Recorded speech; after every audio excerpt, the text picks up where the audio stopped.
Assalamu alaikum dostlar, mekendештер, арбаңыздар, амансыздар, тынчсыздарбы? Бүгүн 15-16 август. Мен бүгүн өзгөчө инсандар менен жакшы иштердин үстүндө сапарлашып жүрөм. Жанымда отурган авам ким деп тааныбасаңыздар керек, бирок агасын айтсам бүткүл эл тааныйт.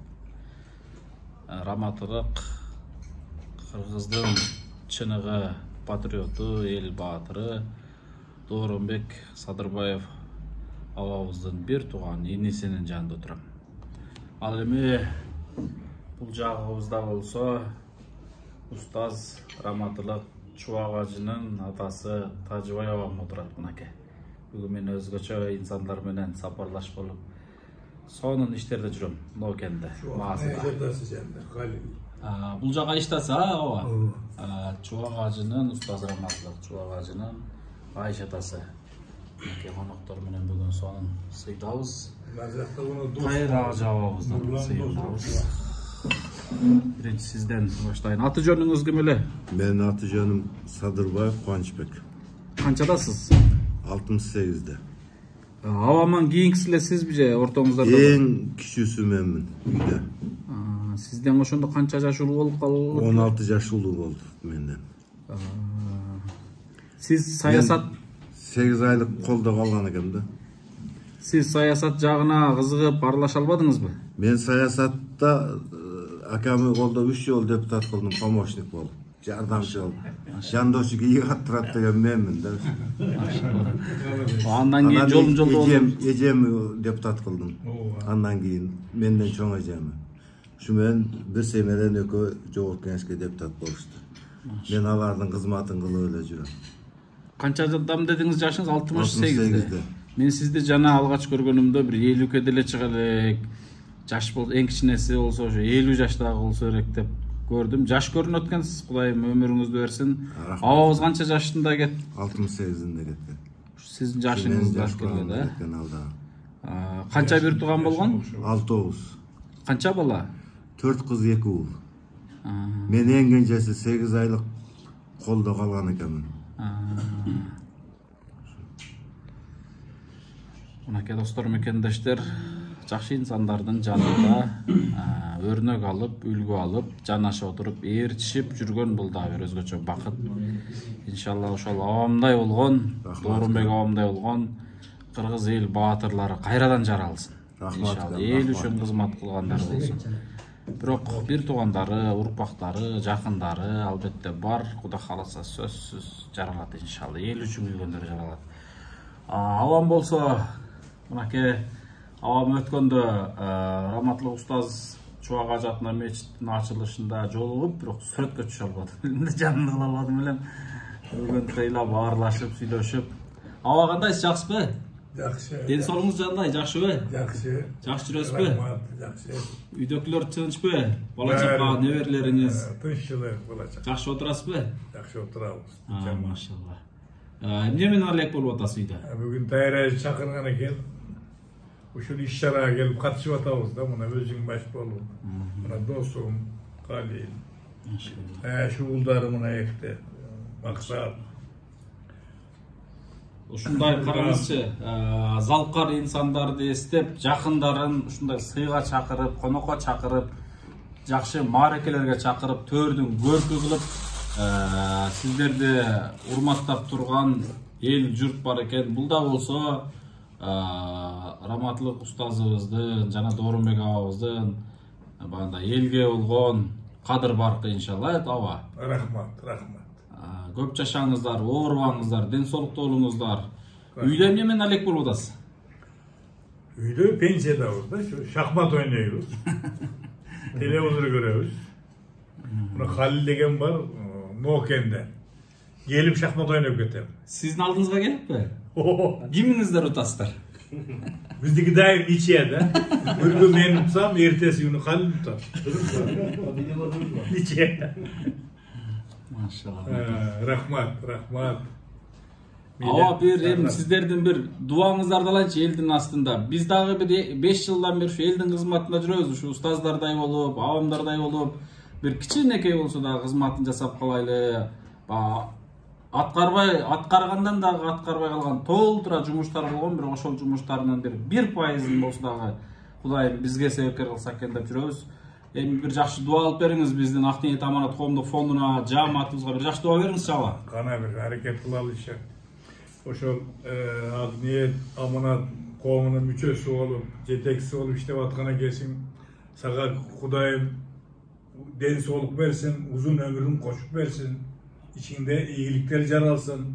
Ошол Ак ниет аманат коомунун бардык мүчөлөрү ден соолукта болсун. Birlikte katırıp işte el için hizmet kılavergile bolam. İşlerinde daima iyilik jaralsın. Bala çakan menen tınç bol. Emne tilesek tileğini Kudayım bersin. Amin. Atkanız gelsin. Kuda kalasa. Sizler şunday dua verip dursanızlar, aklına saatınızlarda aytıp dursanızlar, dagı da el üçün çarçabайбыз, кызматты кыла бермекчибиз иншалла. Раматлык устаз Чубак ажы биздин көп иштерибизге аралашып, акылына саатын берип, ар бир ишибизге барганда медер балам момундай кылгын деп акылына саатын берип турар эле. Кийин мына быйыл жакында 8 үй бүлөккө ылайыктуу муктаждар комплексин салып аба. 2 жыл салып быйыл ачылышын кылдык.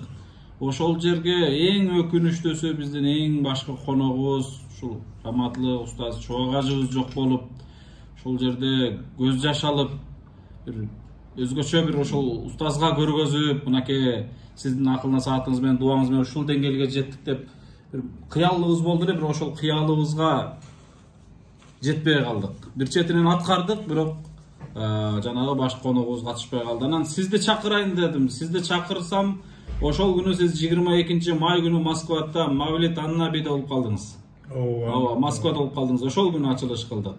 Иншалла дагы алдыда жакшы иштерибиз бар. Сөзсүз чакырам, катышып бересиздер, Балким Баткенде үйүбүзгө, балким Жалал Абадта үйүбүзгө, Жалал Абад катышабыз. Кудай кааласа. Кайерге чакырсаң, ошол жерге барабыз. Рахмат. Кудайым ден соолук берип турсун, Рахмат. Кубаныч болуп берет. Чогуу барып келсек, жакшы да. Рахмат. Сизден дагы бир сөз, мынакей азыркы жаштарга, биздей болгон жаш муундарга, келечек муундарга бир Дооронбек Садырбаев абабыздын бир жакшы бир мүнөзүнбү, же элге болгон бир жакшы бир кыялдарынбы бөлүшүп кетиңизчи. Биз ошол эмеден үлгү алалы, жаштар көрүп үлгү алсын. Кыскача бир бөлүшүп кетиңизчи. Дооронбек Көбүнчө эмнени айтаар эле, эл үчүн эмнени айтаар эле, эмне кылсак болот эле деп эмне дейт эле. Кыялы жөнөкөй эле, эң жөнөкөй. Бардык адамдар менен бир укукта, тең укукта гана сүйлөшүү, депутатмын деп бой көтөрчү эмес. Анан билимге өтө маани берген, китепти көп окугула деген адам эле. Ар бирибизди келген сайын мына китепти оку, ал китепти оку дейт эле. Мына ушундай билимге көп ыктап жүрчү эле да. Анан кийин азыркы айта турган, жаштарга айта турганыбыз эмне? Арак ичпегиле, тамаки чекпегиле, зөкүр болбогула. Ушул иштегиле, айлыгыңарды алгыла, семьяңарды баккыла. Ушул заман азыр. Башка эч нерсе жок. Сиздерге жаш инилерине, бир туугандарына, жакындарына эмне деп акылына саатын көп айтаар эле? Жакындарына мен ушу 50ге чыкканча жашсың өкөм деп туруп алып жүрө бергенден меничи. Ушу эмне деп айтат эле акылына сааттарына, эмне деп айтаар эле? Туугандар айтып калат эле да, кубанычты бир жака кызматка кой десе, жок эле ал жаш деп койчу. Анан күлчүмүн. Жакында жеңем барсам 65 жашта. Бир китептерди аяка ташы, бияка ташы дейт. Жеңе, мен 65ке чыктым, мына уулум турат санаты, аны жумшаң. Тиги жиеним турат, аны жумшаң десе, сен бизге үйрөнүп калыпсың да деп ошо билет да. Жакшы, эми мындай эркин кое берет эле да, акамчы. Мисалы үчүн эркин сүйлөгөнгө, эркин ой жүрткөнгө аябай көңүл бурат эле. Анан бир муктаждык кылбайт эле. Мен машинесин талашып качып кетчүмүн да. Анан бир күнү келди да, жаңы анда мотоциклдер болот эле. Магазинде мотоцикл алып берип, мына ишиңе ушу менен баргын. Мен жумшаган жака барасың машина менен деп мотоцикл алып берген, масло. Кийин Нива алып берди, масло мага. Бизден берсе эле сүйүнүп жүрө беребиз да. Кызматка коюп кетпеди деп капачылык нараздык болбодубу сизден? Кызматка көп кызматта иштедим ка. Aylı hökümet boldum, zam hakim boldum, rukoyatlı aparat boldum hakimçilikte. Kırgıznefte finansal direktör boldum, gazga naşenlik boldum. Hem sayasatın aynan ayaka bir yaka jılıp durdum da. Bирок мындай жумушуму жоготуп алган жокмун. Түшүнүктүү. Ушундай эле иштер. Түшүнүктүү. Абабыздын канча баласы бар азыр? Азыр 1 уул 3 небереси бар. Жалгыз эле уулу барбы? Ооба. Кызын турмушка берди жакында. Үсөн Сыдыктан Бакыт Сыдыкка келин болду. Неберебиз. Анан дагы 2 уулу бар, үйлөнөт. Уже бойгойлорго жетип калды. Замкыйышаттым эле. Ушул. Рахмат. Үй бүлөңүздөрдө тынччылык, бекем, ынтымакчылык болсун. Ошол абабыздын жетпей калган, аткарбай калган армандарын сиздерге Кудайым насип эткен болсун. Балдарына, неберелерине, жакындарына иншалла. Рахмат. Урматтуу достор, мекендештер, мынакей мен Алп Аалымдын атасынан жана эл баатыры Дооронбек Садырбаевдин инисинен кыскача ушундай отуруп өзүнчө эле бир идея келип кетип, колуман келишинче интервью алып койдум. Бул да болсо бир архивде калат, тарыхта калат. Чындыгында бурда устаздар менен деле көп жүрүп, жада калса Төкмө акын, Алп акын, Элмирбек Иманалиевдин деле жанында бир эки жүрүп калып, ушинтип интервью алып, же болбосо жанында бир эме кылып койсом деле болмок экен эле. Ошол нерселерге жетпей калып, арманда калып кеттим. Ошондон кийин кайсыл жерге барбайлы, эл баатырларынан, элдин уулдарынан ушундай бир кыскача интервью алып, эл менен бөлүшкүм келип калды. Бар болуңуздар, аман болуңуздар, тынч болуңуздар, аба ден соолукта болуңуздар, оорубаңыздар. Сага да рахмат. Мен сизге бир күнү келип кетем, аба, номериңизди жазып алдым. Ооба. Шахмат ойногону келип кетем сиз менен. Шахмат ойногону келип кетем.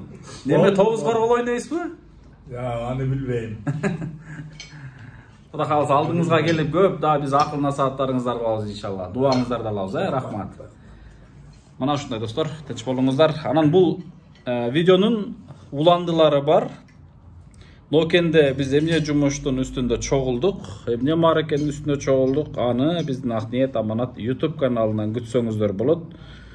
Өткөндө Баткендеги үйүбүзгө өзү пайгамбар жашында 60тан өтүп калган Тайыр ажы абабыз өзү барып ушул Маас элинин атынан деп 250 000 сом тыйынына чейин өткөрүп тапшырып жардам берип келген. Мына ошол ажы абабыз жөн жүрбөстөн Нокенде Маасыда өтө чоң жумуштар жасап. Ошол жумуштарын кийинки эфирлерде бөлүшөбүз, күтүңүздөр. Ассаламу алейкум.